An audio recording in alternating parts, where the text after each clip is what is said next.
Não se esqueça de se inscrever no canal, deixe seu like e ative o sininho.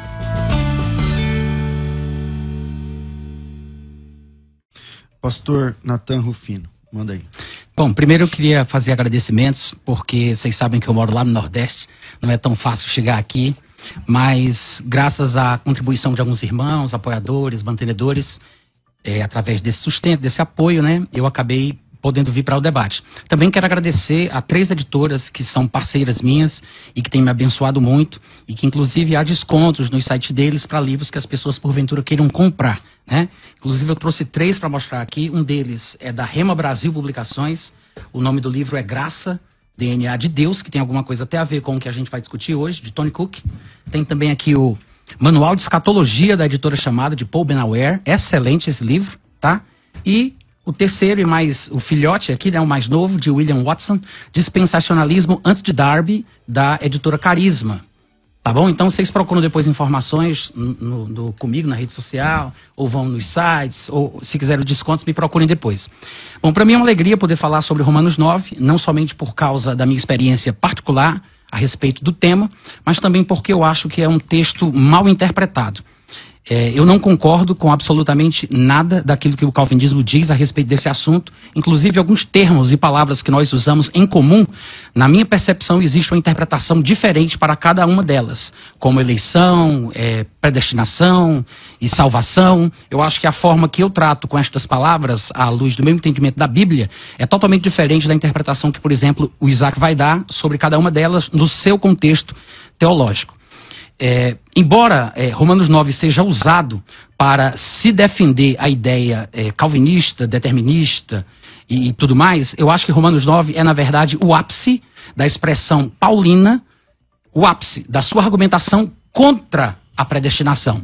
E claro, eu não estou falando da predestinação no seu termo ontológico, mas Paulo fala da predestinação, né, no Novo Testamento, mas não a predestinação calvinista. Né, essa dupla predestinação de Deus determinar quem vai para o céu, quem vai para o inferno. E eu acho que Romanos 9 é exatamente o oposto. É quando Paulo, no ápice da sua argumentação, ele vai demonstrar que isso não existe.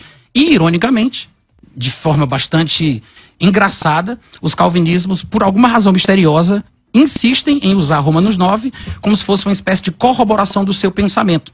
Mas para Romanos 9 ter a interpretação que os calvinistas atribuem a ele, Romanos 9 deveria ser um fascículo de um assunto aleatório, destacado de todo o livro de Paulo aos Romanos. Porque quando a gente faz uma exposição capítulo por capítulo, do capítulo 1 ao capítulo 5, do capítulo 9 ao capítulo 11, que é o assunto central de Paulo, ele abre parênteses gigantescos ali do capítulo 6 até o final do capítulo 8, mas ele volta ao assunto que é justamente a não acepção de pessoas da parte de Deus em relação à salvação, e é por isso que ele vem repetindo exaustivamente ao longo do livro de Romanos que não há diferença entre judeus e gentios, o tempo inteiro, e ele não foge do assunto quando ele chega em Romanos 9. Se em Romanos 9 Paulo estivesse realmente dizendo que a predestinação calvinista é bíblica, como se interpreta o texto de Romanos 9, e se a gente tiver tempo, a gente vai perceber que não faz sentido, inclusive as frases e os chavões que são usados em cima das frases do texto de Romanos 9,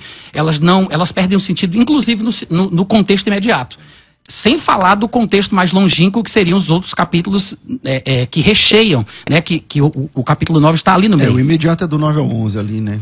O assunto é do 9 ao 11, mas... Eu queria me referir mais aos versículos anteriores e posteriores, às frases que são tiradas de versículos do capítulo 9, ou seja... O imediato mesmo. Exatamente. 2 versículos antes ali, 2 versículos depois, e eu sei que a gente tem pouco tempo, não sei se vai dar pra gente fazer isso, mas...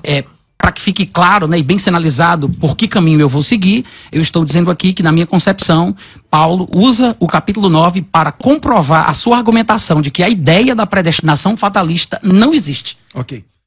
Tá, então é o seguinte, eu sei que não vai dar tempo de eu explicar e pode ser até um pouco irresponsável isso que eu vou fazer, mas eu vou jogar aí umas migalhas como rastro até o caminho certo, tá? Em primeiro lugar, no meu conceito, a Bíblia ensina sobre eleição, mas não da forma calvinista de pensar. A eleição que eu acho ser verdadeiramente bíblica, ela pode ser dividida em 2 aspectos. Tem a eleição para o serviço, ou para desempenhar uma determinada função, e tem a eleição para a salvação. A eleição para o serviço ou função, ela é coletiva e é individual. A eleição para salvação não existe em nenhum lugar na Bíblia que fale de eleição para salvação individual. Existe a eleição corporativa para salvação. No Antigo Testamento, por exemplo, Israel e igreja. Voltando para a eleição do serviço ou da função, também da mesma forma. Corporativa, Israel, igreja. Individual no Antigo Testamento, Abraão, Jacó, Moisés, Ciro. Ou no Novo Testamento, Jesus, Judas, Paulo e por aí vai. E outra coisa, além disso, além de o meu conceito, que eu acho que seja bíblico, claro, de eleição ser diferente do pensamento convencional, principalmente calvinista, a eleição que eu acho que seja bíblica, ela pode sim ser fracassada ou resistida. A eleição não é garantia de sucesso, seja para um serviço, para uma função, ou no sentido corporativo. Para falar a verdade, é exatamente isso que eu acredito que Paulo vai falar em Romanos e mais especialmente no capítulo 9. Ele vai tratar sobre a eleição corporativa de Israel, porque esse é o foco. Ele não está falando sobre a humanidade ou sobre esse conceito teológico que se debate entre calvinistas e arminianos, mas ele vai falar que a eleição corporativa de Israel é real. Deus não rejeitou o seu povo, mas no capítulo 9 ele comprova a rejeição individual. Ou seja, o capítulo 9 ele trata sobre a eleição corporativa e a rejeição individual. E ele vai explicar as razões do porquê e comprova o seu argumento citando exemplos bem conhecidos dos judeus, né? Que vai ser o caso lá de Ismael, Isaque, Esaú, Jacó e o faraó. Todos os três estão dentro da mesma abordagem de Paulo para comprovar a eleição corporativa e a rejeição individual por aspectos que ele vai apresentar em cada um dos exemplos que ele dá. Então, assim, não tem como, no meu ponto de vista, não tem como a gente conseguir, se a gente realmente respeita o texto, o contexto e o desenvolvimento lógico da ideia que Paulo vai apresentando, não tem como a gente chegar à conclusão de que Paulo estaria falando sobre predestinação para o céu, eleição para o céu, predestinação para o inferno ou qualquer coisa semelhante. Na verdade, eu acho que o problema da interpretação calvinista é porque eles estão sempre procurando o gato preto. Esse eu acho que é o problema. O que é isso? O que é procurar o gato preto? É um cego de olhos vendados dentro de um quarto escuro procurando o gato preto que não está lá. Esse é o problema. Então, por causa disso, as pessoas se perdem. E em vez de ficarem no texto, eles inserem concepções teológicas, conceitos já pré-definidos. E é claro que as frases dos versículos podem parecer corroborar o pensamento que a pessoa traz consigo quando vai ler Romanos 9. Mas não é isso que Paulo está falando. Na diatrebe de Paulo aí, como você acabou de mencionar, que seriam perguntas retóricas de uma persona imaginária de Paulo, a pessoa que faz a pergunta ali não é o cristão do ano de 2023. É o judeu contemporâneo de Paulo que está indignado pelo fato de Paulo dizer que o judeu não está predestinado para ser salvo. Então, quando Paulo endereça a sua carta aos Romanos, que ele vai abordar sobre a questão da salvação para judeus e gentios, que esse é o contexto, aquela pergunta retórica, né, dessa persona imaginária, na verdade, é o judeu que se sente indignado porque Paulo está dizendo que por ele ser parte do povo eleito, descendente de Abraão, Isaque e Jacó, ele não está destinado à salvação como ele imaginava. E Paulo justamente está mostrando aí a possível, hipotética revolta de um judeu contemporâneo seu que vai ser o chamado por Paulo de rejeitado nas suas explicações do capítulo 9 de Romanos. Agora, para você observar como isso é totalmente coerente com o resto da epístola, você vai para o capítulo 1, por exemplo, e logo no começo ele diz, o evangelho é o poder de Deus para a salvação, do judeu e do gentil. Aí no versículo 18 ele diz, a ira de Deus se revela do céu contra toda a impiedade e perversão dos homens que, em vez de aceitar a verdade, preferem a justiça. Aí depois ele diz no versículo 21, tendo conhecimento de Deus, estes homens não glorificaram como Deus, nem lhe deram graças, mas se tornaram nulos em seus próprios raciocínios, obscurecendo-se-lhes, primeira menção do endurecimento do coração aí, obscurecendo-se-lhes, isso vai se repetir ao longo de Romanos, com frases levemente diferentes, e culminar em Romanos 9, quando ele fala do endurecimento. Ele repete depois no capítulo seguinte, e no 11 também. Mas veja o que ele está falando, pessoas que têm o conhecimento de Deus, que em seus próprios raciocínios, por não se submeterem aos princípios divinos, querem estabelecer sua própria lei de justiça. Ele está falando dos judeus. Aí ele vai e diz, estes obscureceram os seus próprios corações. Aí olha o que ele diz no versículo 24. Por isso, Deus entregou tais homens à imundície. Versículo 26. Por causa disso, se entregou, Deus os entregou a paixões infames. Versículo 28. E por haverem desprezado o conhecimento de Deus, o próprio Deus os entregou a uma disposição mental reprovável. Essa é a fraseologia de Paulo, logo no capítulo 1, na introdução de tudo que ele vai culminar em Romanos 9, falando do juízo retributivo de Deus. Deus, ele faz por causa de uma ação contrária aos seus princípios. E em Romanos 9 ele vai mostrar que Deus é uma pessoa. Deus não é uma ideia, um conceito, uma ideia volátil, aleatória. Não, tem coisas que Deus gosta, tem coisas que Deus não gosta. Tem coisas que agradam ao coração de Deus, tem coisas que movem o seu interior, tem coisas que o irritam e lhe fazem manifestar a sua ira, que é o que ele vem falando já no começo do capítulo 1. E é o que vai ser expressado em Romanos 9 em todas as frases que ele vai demonstrar a sua misericórdia para com uns e a sua ira e o seu endurecimento ao coração de outros. No capítulo 2, quando tiver preparado, tu me fala, tá, César?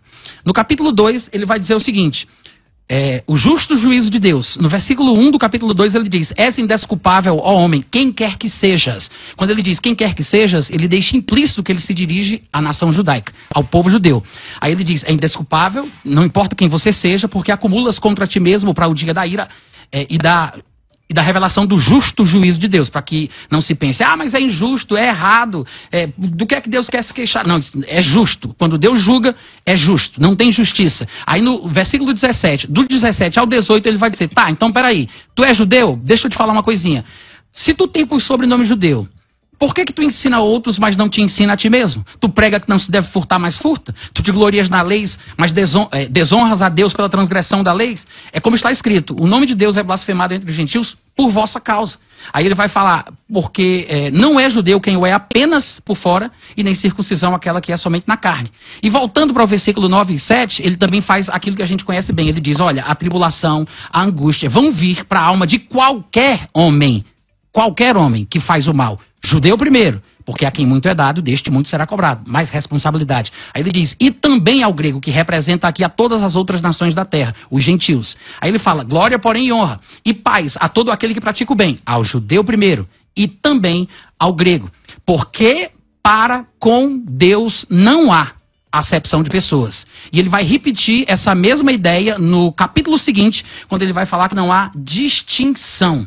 No capítulo 3, ele diz, tá, então, qual é a vantagem, pois, de ser judeu? Porque ele está falando sobre isso o tempo inteiro. Aí, qual é a vantagem de ser judeu? Qual é a utilidade da circuncisão? Aí Paulo diz, muita gente, sob todos os aspectos, mas principalmente porque aos judeus foram confiados os oráculos de Deus, as palavras de Deus. Aí ele faz a diatrebe. Olha a perguntinha, e daí, se alguns não creram, a incredulidade deles desfaz o propósito de Deus, a fidelidade de Deus, o desígnio de Deus? Esse é um pensamento que os calvinistas, eles estão ligados com ele, parede com parede, né?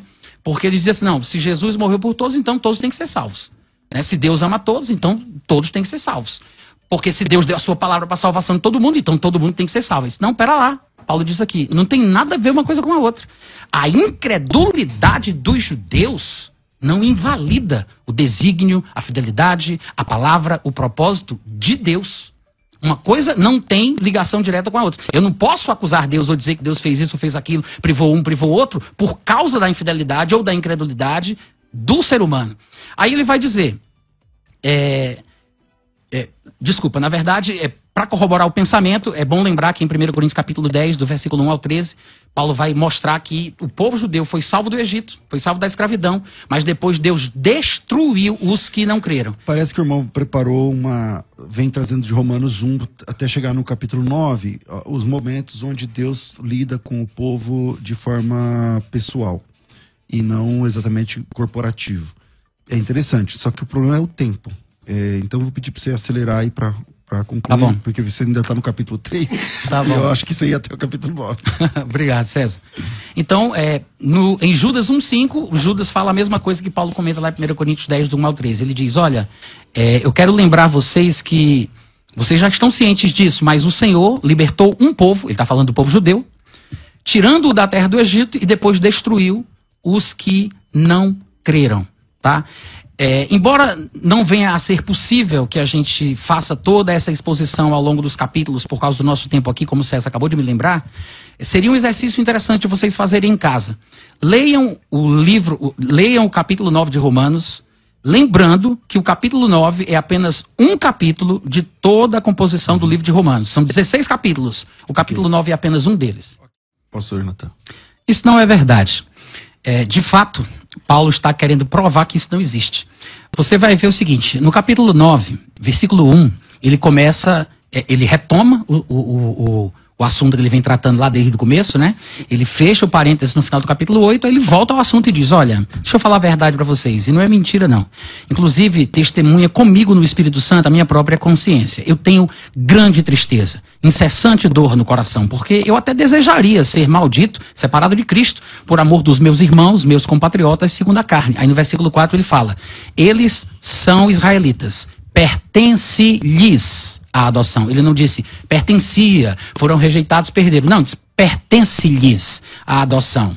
E também a glória, as alianças, a legislação, o culto e as promessas. Deles são os patriarcas e também deles descende o Cristo, segundo a carne, o qual é sobre todos Deus bendito para todo sempre. Amém. Isso é o começo do capítulo 9. Aí ele vai fechar o capítulo 9. Vamos ver o que ele diz? Já que o miolo é a parte discutida e o começo e o fim é sempre desprezado. Vamos ver o que ele diz no finalzinho do capítulo 9. Lá do versículo 25 ao versículo 33, veja, a gente está falando da abertura e do fechamento, né? O miolo é normalmente o assunto discutido. Mas, pelo amor de Deus, esse miolo tem que estar no meio do que ele começa e do que ele termina, né? E aí ele vai terminar dizendo assim, tá, que se conclui, pois? Olha aí, ele está falando da conclusão. O que diremos, pois? Versículo 30. Bom, a conclusão é que os gentios que não buscavam a justificação vieram a alcançá-la, todavia que decorre da fé. Israel, que buscava a lei da justiça, não chegou a atingir essa lei. Por quê? Ele faz a pergunta. Por quê? Porque não decorreu da fé, e sim como que das obras. Tropeçaram na pedra de tropeço, como está escrito. Eis que põe em Sião a pedra de tropeço e rocha de escândalo, e aquele que nela crê não será confundido. Ou seja, ele está mostrando o que é que ele tratou naquelas partes mais consideradas críticas, que na verdade não são, é apenas uma divergência intelectual pela interpretação que os calvinistas colocam dentro do texto, mas ele está falando aquele miolo lá, né? Aquele miolo debatido. E no versículo 34 do capítulo 9, que nas Bíblias de vocês vai ser o versículo 1 do capítulo 10, mas é a continuação do que ele está falando, né?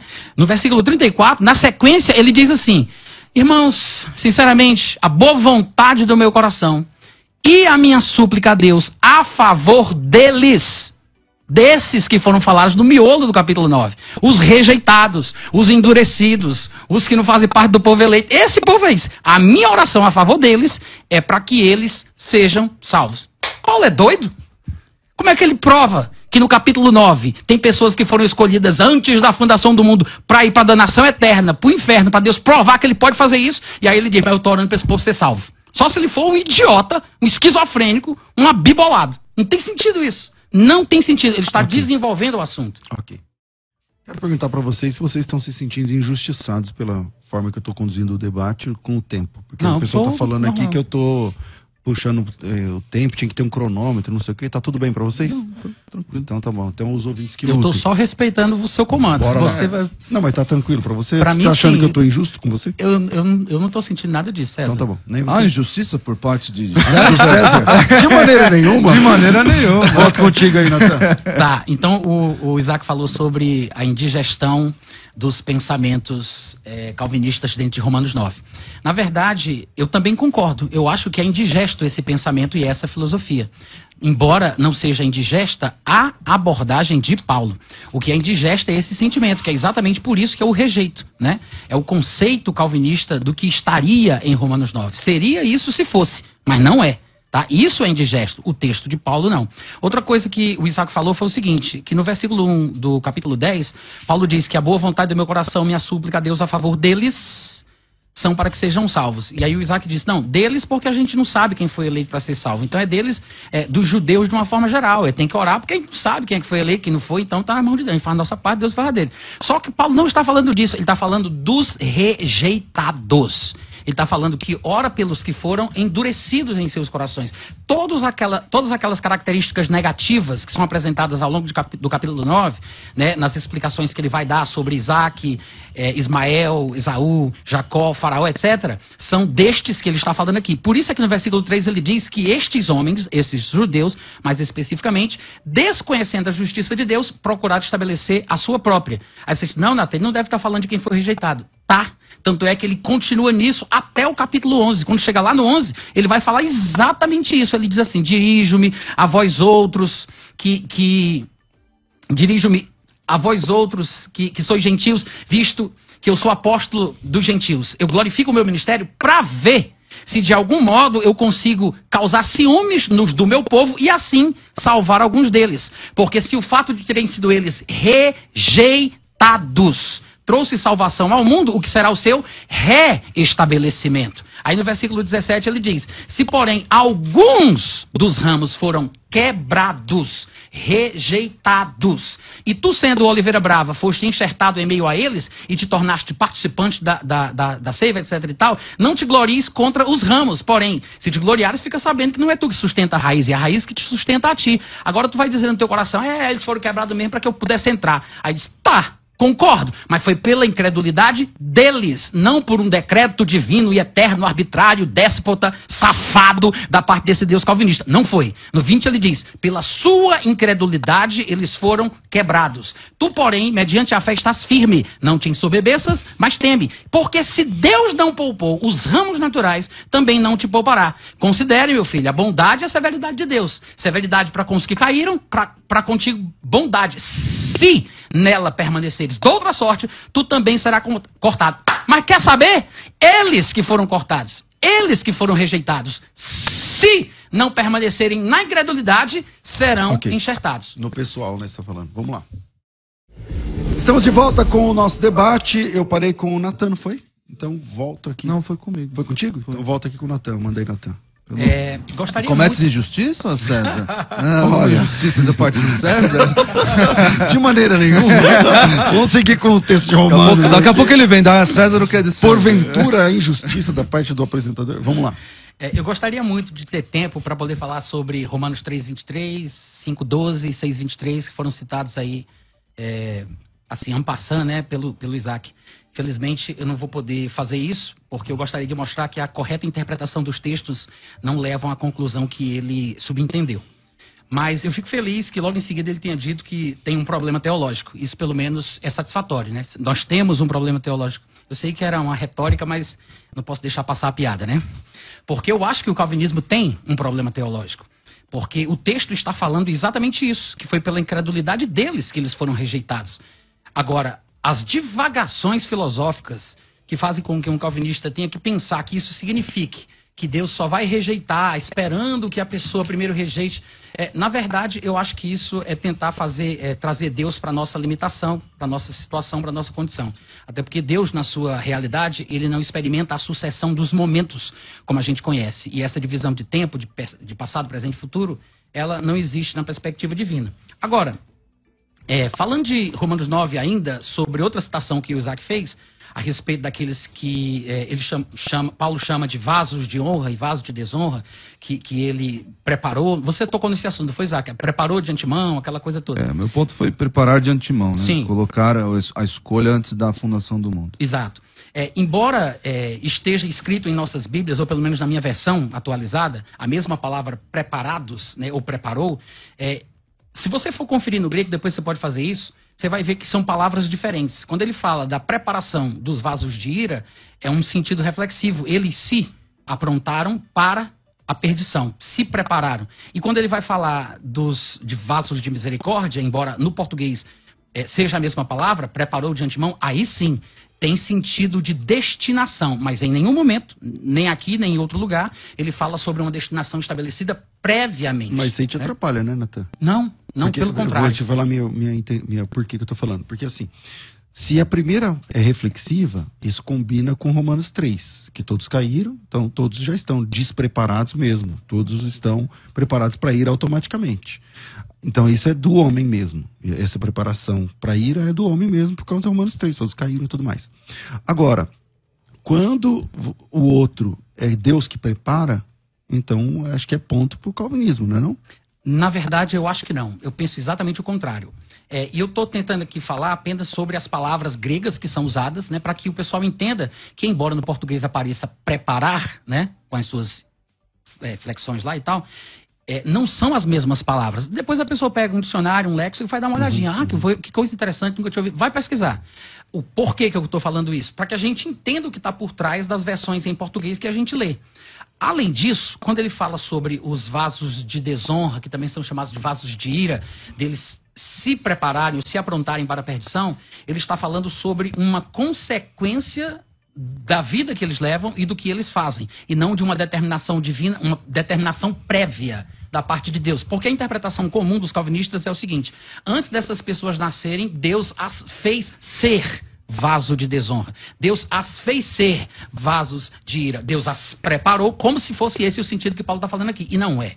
Né? Porque quando Paulo diz no versículo 21, não tem o oleiro direito sobre a massa para do mesmo barro fazer um vaso para a honra e outro para a desonra, ele não está falando sobre criar pessoas, embora as pessoas possam ler e pensar que é isso que Paulo está falando. Ele não está falando sobre isso. Ele está falando sobre classes, né, categorias nas quais os seres humanos podem se enquadrar.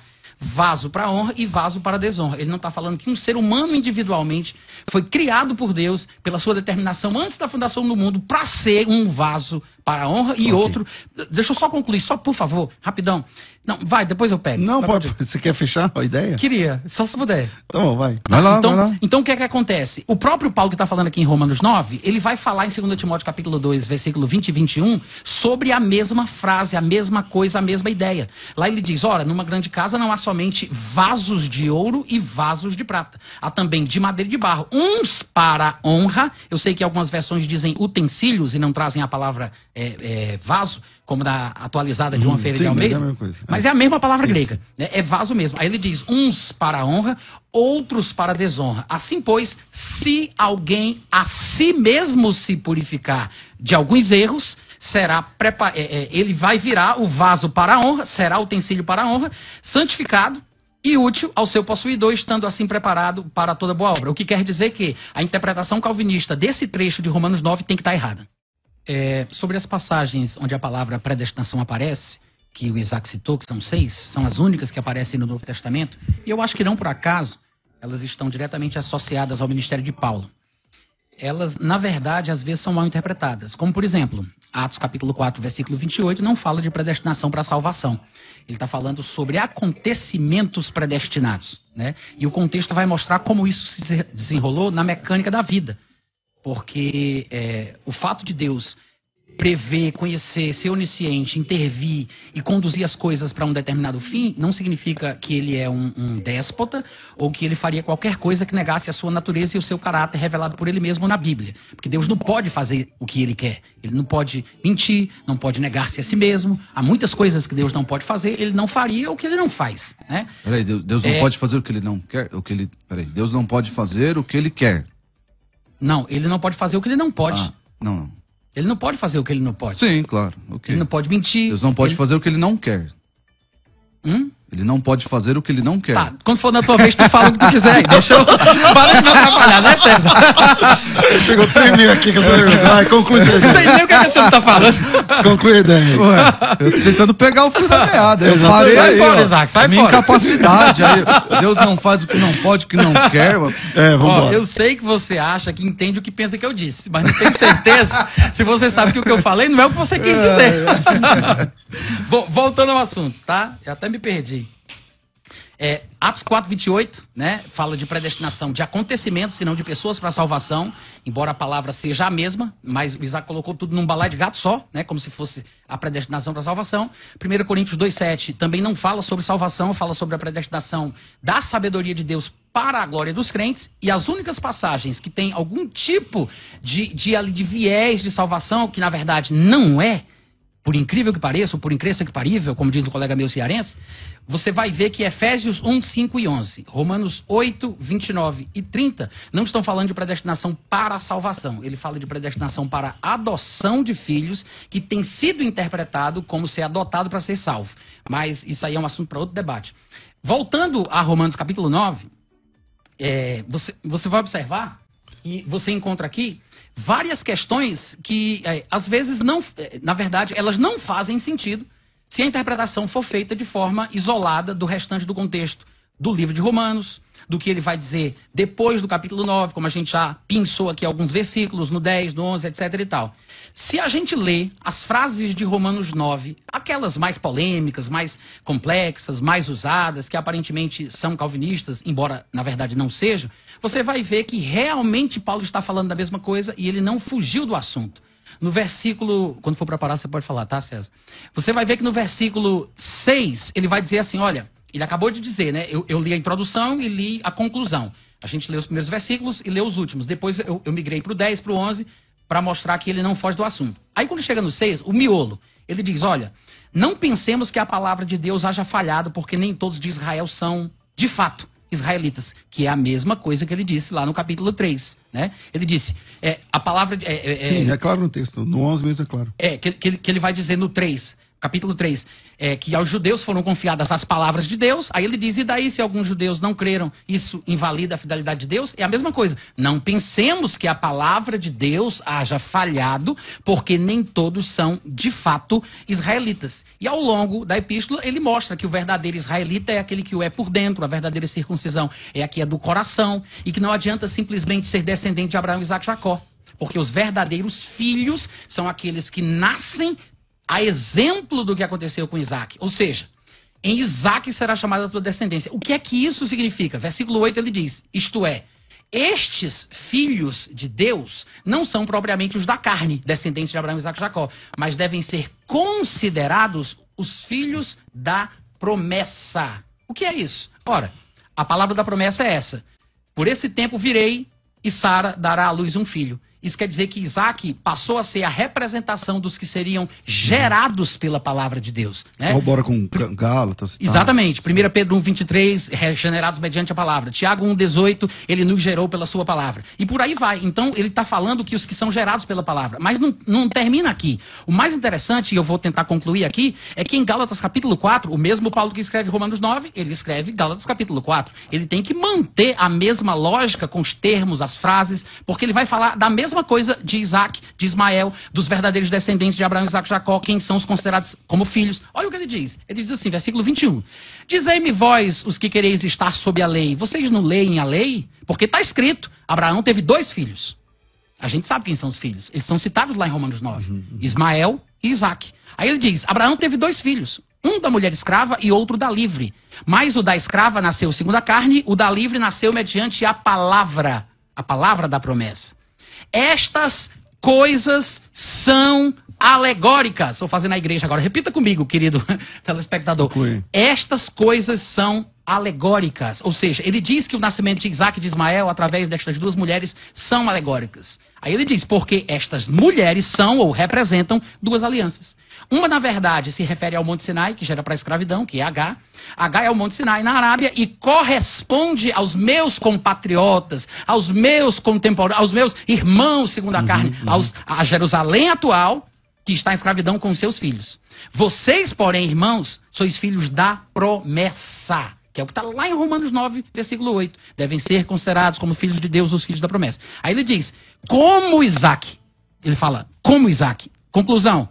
Como, porém, outrora, o que nascera segundo a carne perseguia o que nasceu segundo o Espírito, assim também agora. Okay. Contudo, o que diz a Escritura? Lança fora a escrava e o seu filho, porque de nenhum modo o filho da escrava será herdeiro com o filho da livre. E assim, irmãos, somos filhos não da escrava, mas da livre. Ok. Quando o senhor fala isso, pastor Natan, isso é um tiro frontal contra o seu dispensacionalismo, né? Porque o senhor vai dividir o povo de Deus em 2... judeus como povo de Deus e igreja como povo de Deus. Tava demorando, hein? Mas isso que você está falando... Eu apertei ele, agora é sua vez. Você está muito folgado aqui, então agora é sua vez. Porque quando ele diz assim, ó, contudo diz a Escritura, usando o texto que o senhor mesmo citou, lança fora a escrava, porque de nenhum modo a escrava será herdeiro com a livre, e se a escrava são os judeus e a livre é a igreja,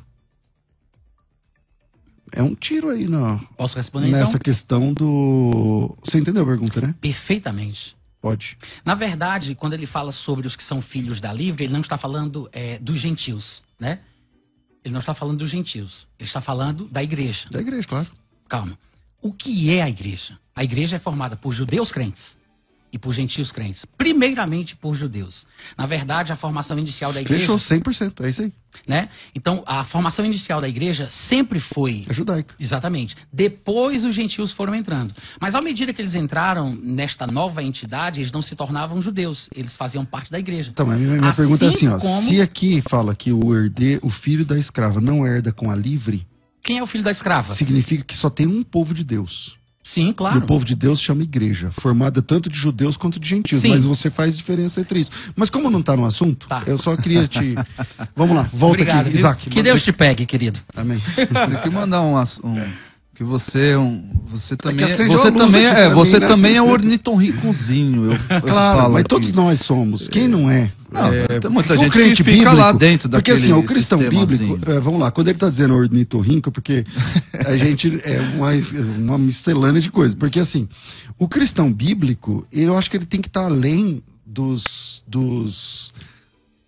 pechas teológicas. Por exemplo, eu não me defino como arminiano. Eu não me defino como calvinista. Eu creio na predestinação porque está na Bíblia. Mas eu não consigo fechar a tulipe para mim. Então é difícil, mas vamos lá. Não, tudo bem. Vou marcar outro debate. Você aqui do lado dos aliancistas, achando que só tem um povo de Deus. Bora. É bom, seria bom esse debate com o pastor Natan. Você quer que eu faça com ele? Você quer que eu faça o debate com ele? Tá, pode marcar, produção. Bora lá, última fala aí de cada um pra gente encerrar. Ouvindo aí a fala do Isaac, né, falando sobre arminianos e calvinistas, eu me sinto um pouco excluído, porque eu não sou arminiano, né, então eu tô igual naquela história de Ariano Suassuna, ele divide a humanidade entre quem foi a Disney e quem não foi a Disney, né?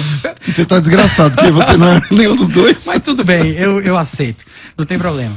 Bom, o que eu quero dizer aqui, gente, é o seguinte, esse assunto é muito interessante, ele não é tão complicado como parece, embora as pressuposições tragam complicações ao texto, mas quando o texto é respeitado por ele mesmo, a coisa vai clareando.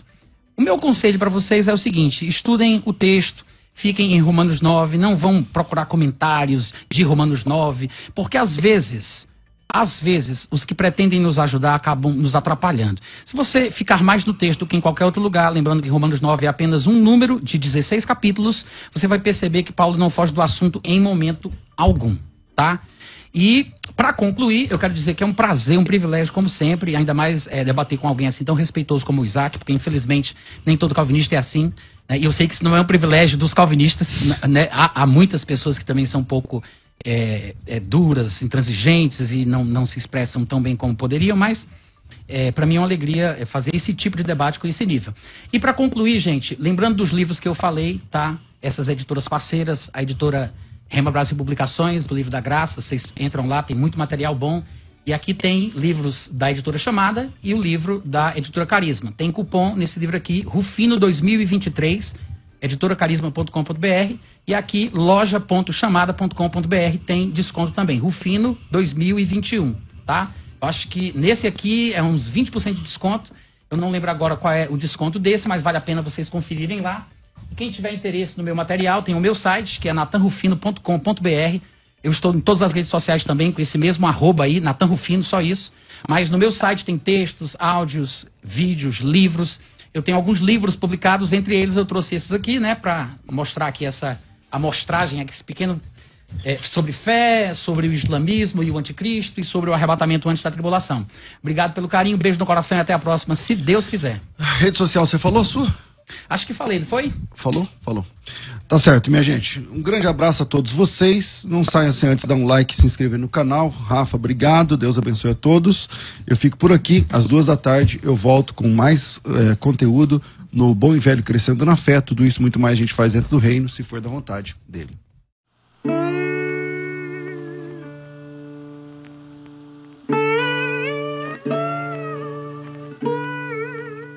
Este é um trabalho independente e conta com a ajuda das pessoas que têm sido abençoadas por ele. Se você quiser fazer parte do grupo de mantenedores desta obra, se informe das opções disponíveis na descrição deste vídeo. Agradecemos pela atenção e pelo carinho. Deus abençoe.